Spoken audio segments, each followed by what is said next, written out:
Maman moi teni yon ti moule, ika tourne, ika marche.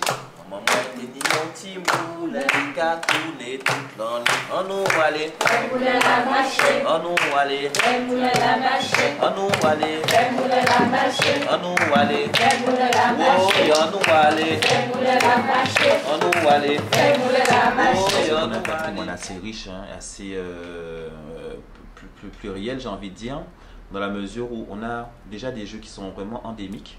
On a par exemple le jeu, le Ika et Paka, qui nous vient d'ailleurs, c'est un héritage amérindien, qui nous vient des Kalinago, qui consiste à envoyer justement une balle dans une cible qui se situe au sol. Et à l'époque, c'était un jeu de mise aussi. Le Ika et Paka, c'est donc ce jeu qu'on plaçait au sol, par terre, d'accord. Et le but du jeu, c'était de lancer une pierre, une boule plutôt, pour que ça rentre à l'intérieur. Et lorsque ça rentre, on dit Ika, et lorsque ça rentre pas, on dit Ipaka.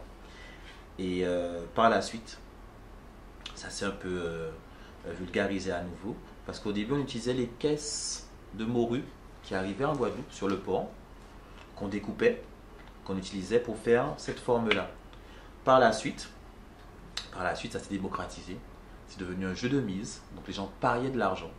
Donc ils mettaient par exemple 2 sous, 3 sous, et si la balle rentrait, ils gagnaient le double de leur mise.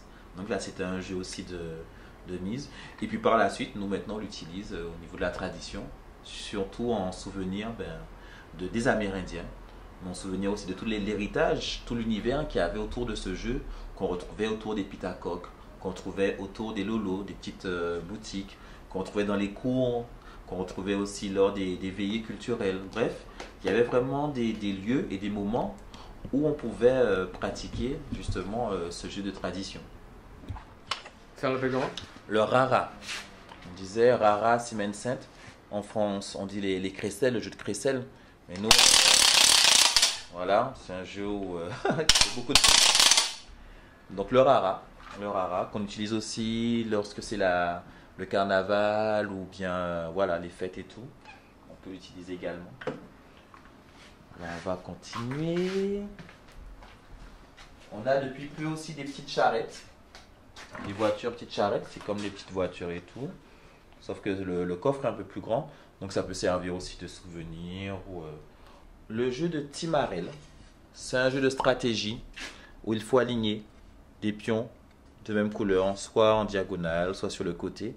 Donc c'est comme un jeu, c'est un jeu qui se joue à deux, et ou jeu de stratégie où il faut aligner des pions. À l'époque, les filles jouaient à ce jeu-là sur le sol. Elles faisaient un carré avec des diagonales et avec des pierres. Elles s'amusaient avec. D'accord.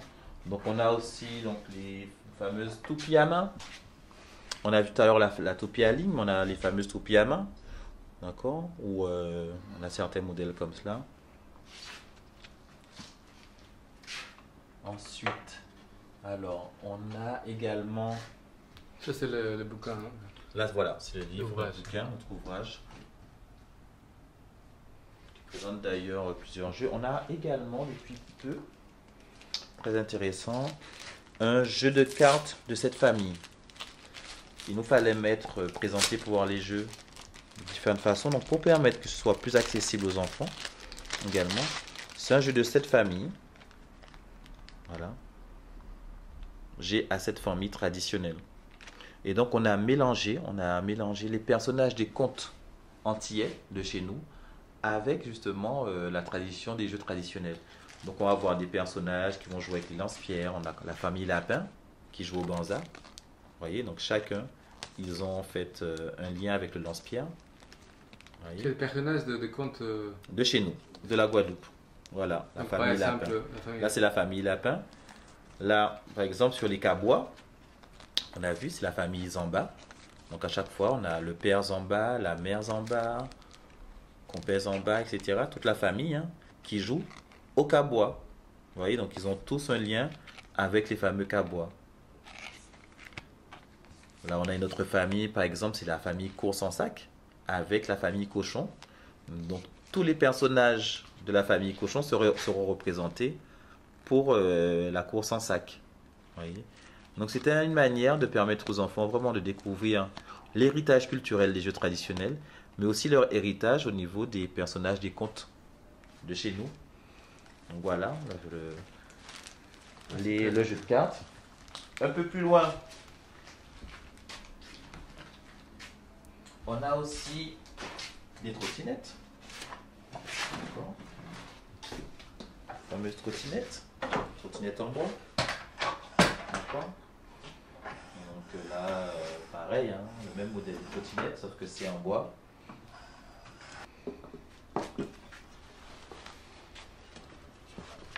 Donc là, voilà, le jeu de la roue qu'on utilise fréquemment. Hein, avec. J'ai vu même des courses. Voilà, on a le concept de roussi-route. C'est des parcours moteurs à partir des pneus. Donc l'idée c'est que les enfants puissent se réapproprier les pneus, mais aussi pouvoir guider, diriger et courir en même temps. Donc c'est une activité sportive et culturelle à la fois. Voilà, on a les pneus. Parmi les autres jeux, nous avons également par exemple les cerfs-volants, nos fameux cerfs-volants qui sont déjà tout préparés avec un guide qui explique comment ça se passe le jeu et tout. Voilà, des poupées. Des poupées aussi pour les filles. Des jeux de poupées. Il y a la matrone, c'est ça? Oui, les poupées matrones également qu'on retrouve. Ça on fait partout en Guadeloupe? Pas partout, mais certaines personnes qui ont gardé la tradition de la poupée, on en trouve. Par exemple à Marie-Galante, il y a Madame le maire de Cap-Esther, Madame Bourgeois, qui a une collection de poupées, elle a plus de 200 poupées, et aussi des poupées matrones, parce qu'elle fait la collection. Donc voilà, un peu différents jeux. On a aussi le jeu de roulette, d'ailleurs. Les jeux de roulette, les enfants utilisaient beaucoup ce jeu-là, donc ça se joue au sol. Donc là, on a fait un modèle pour les petits-enfants de 2-3 ans, mais l'idée c'est de tenir et puis de faire son parcours avec sa roulette. Pour les cabois, pour les petits-enfants, vous voyez, on a aussi des modèles miniatures des voitures, des cabois. C'est vrai qu'on a vu les cabois. Et on a les versions où on s'assied vraiment dessus. D'ailleurs, je ne peux pas encore montrer.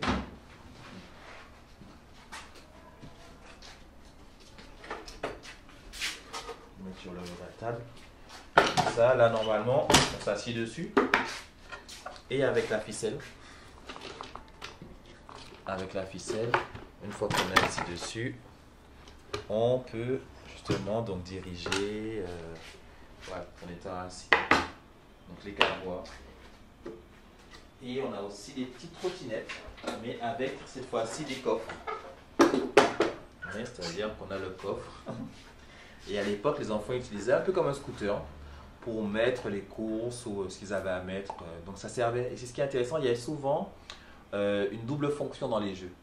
L'enfant jouait avec son jouet, mais ça lui permettait aussi de transplanter quelque chose, de récupérer avec son lance-pierre un fruit dans les arbres, avec sa trottinette de transporter de l'eau. Bref, il y a souvent une utilité pratique et c'est ce qui est intéressant dans les jeux traditionnels justement. Donc voilà, en gros un peu les différents jeux qu'on dispose au sein de Guajeka. La brouette par exemple facilitait la vie des enfants. Ils avaient beaucoup de choses à transporter, hein, aller aider les parents au champ, transporter l'alimentation, etc. Ils aidaient les parents à l'aide de cette brouette-là. C'est vraiment un élément de la tradition. Bon, davantage sur la Grande Terre que sur la Basse Terre. Hein? Davantage sur la Grande Terre. Et effectivement, par exemple, on avait M. Cabarus à Bouillante, qui lui a une association qui s'appelle l'Atelier Kaladja, qui justement, il a même un petit musée où il présente un peu les jeux traditionnels. Il fait des activités aussi. Donc lui, on a été le voir très tôt, quand je faisais des études, pour comprendre un peu comment ça se passait, comment les gens vivaient les jeux. On a aussi des aînés sur Baïf et Vieux Habitants, surtout Vieux Habitants, notamment M. Angélique et M. Suze Angélique et M. Harold Hachi, qui eux aussi avaient une association qui s'appelait Héritage Habitation et qui pendant des années ont vraiment véhiculé, surtout les toupies, d'ailleurs, surtout nos toupies, mais ils ont fait d'autres jeux aussi, mais essentiellement les toupies, ils ont vraiment créer des activités autour de cela, pour permettre à tous les enfants aussi, dans beaucoup d'écoles, de découvrir ces jeux-là. On a eu aussi Monsieur Lavital, qui est décédé en 2016, malheureusement, qui lui aussi, comme je dis souvent, ça a été comme mon mentor, hein, mon parrain au niveau des jeux traditionnels, qui m'a transmis tout cet héritage, de comprendre en fait dans quelle dimension nos jeux traditionnels se situaient. Et puis on en a plein d'autres encore, hein. On a aussi Monsieur Roland Renier, qui est un spécialiste aussi de la toupie, les toupies traditionnelles, qui fait un travail colossal également pour faire en sorte que les gens puissent maîtriser le geste du lancer de toupie, mais comprendre aussi tout ce qu'il y a, toutes les compétences qu'on peut acquérir en jouant de la toupie. Donc il y a toutes ces personnes-là, et puis on va retrouver d'autres personnes aussi, hein, notamment M. Jocelyn Gabali, qui lui a écrit un livre qui introduisait un peu les jeux chantés. On a aussi le groupe Canida sur Sainte-Anne, qui eux ont plutôt évolué au niveau des jeux, par exemple au niveau des spectacles. Donc, ils ont fait du théâtre, spectacle autour du patrimoine des jeux. Donc voilà, on a plusieurs acteurs. On parle de la famille Geoffroy. La famille Geoffroy. C'était des jeux de veillée, c'est ça? Des jeux de veillée, c'est ça, c'est exactement cela. Donc ils ont fait d'ailleurs, ça s'appelait, le titre c'était La Veillée au Swella, La Veillée au Swella, où ils ont fait vraiment une panoplie de jeux chantés qu'on retrouvait dans les veillées. Et ça permet donc au public de savoir qu'il y avait tel et tel jeu à tel moment de la soirée, ça se passait de telle façon, etc. Tant que la prière n'avait pas cessé, n'était pas fini, on peut commencer la veillée.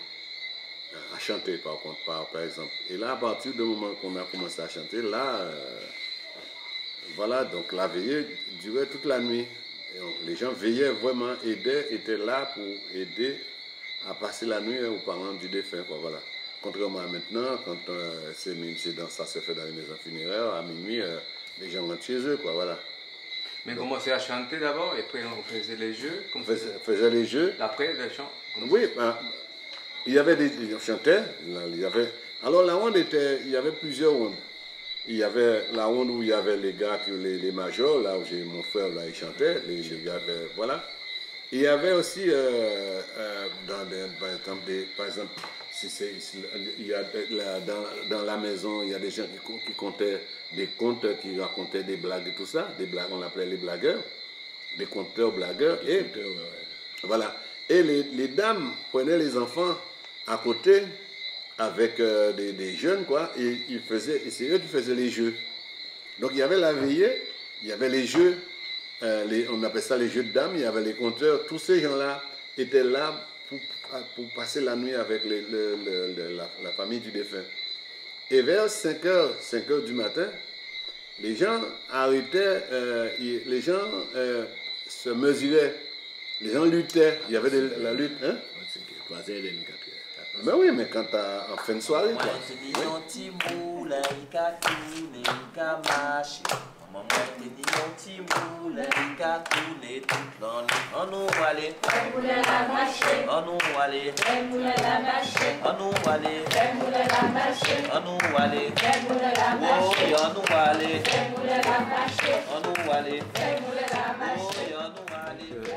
Les jeux chantés, ce qui est intéressant à comprendre, c'est que ça se créait aussi en fonction de ce qui se passait.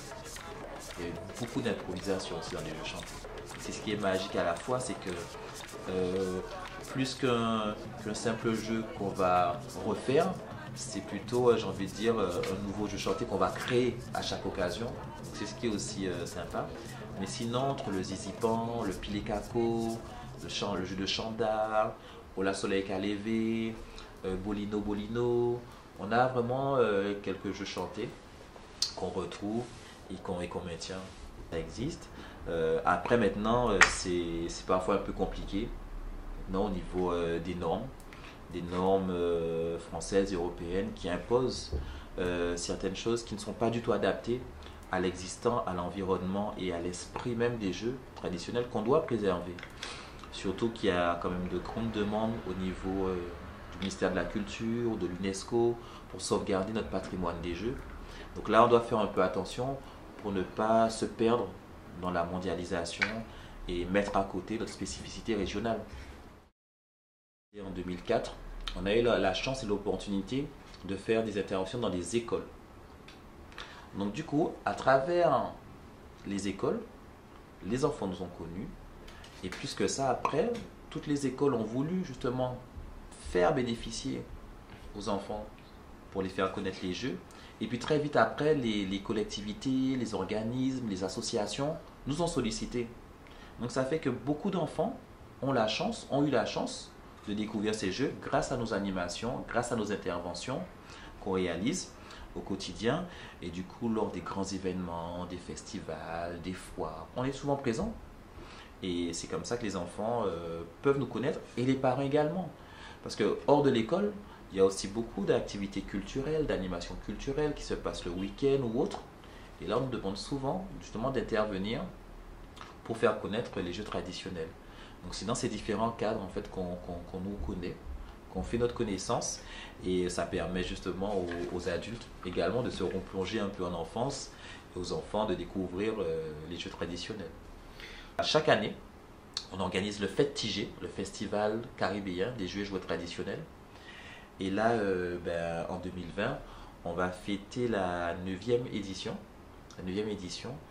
Et l'idée, c'est que comme ça va représenter la 15e année de Guajeka, donc là, on va vraiment essayer d'inviter les copains de l'Amérique latine, donc du Brésil, du Panama, du Mexique, de l'Argentine et tout, mais aussi tous les copains de la Caraïbe qui sont présents avec nous depuis quelques années, pour faire vraiment un beau festival, pour présenter justement tout l'héritage qu'on a reçu depuis ces 15 années, et surtout faire en sorte que les enfants puissent encore s'approprier ce patrimoine des jeux. Parce qu'au-delà de le présenter, c'est vrai que notre mission, c'est aussi de faire en sorte que les jeunes générations puissent se dire, mais ce sont nos jeux aussi, ce sont les jeux de nos grands-parents, donc on a aussi intérêt à les connaître, à les maintenir, et aussi à les transmettre par la suite. Sadé, vous allez jouer la famille Kako, répondre ça bon moins. La famille Kako, Répondre ça bon moins. la famille Kako, Oh, aïe aïe aïe. la famille Kako, Oh, aïe aïe aïe. la famille Kako, À la machine à gauche. la famille Kako, À la machine à gauche. la famille Kako, Oh, aïe aïe aïe. la famille Kako. Oh, aïe aïe aïe.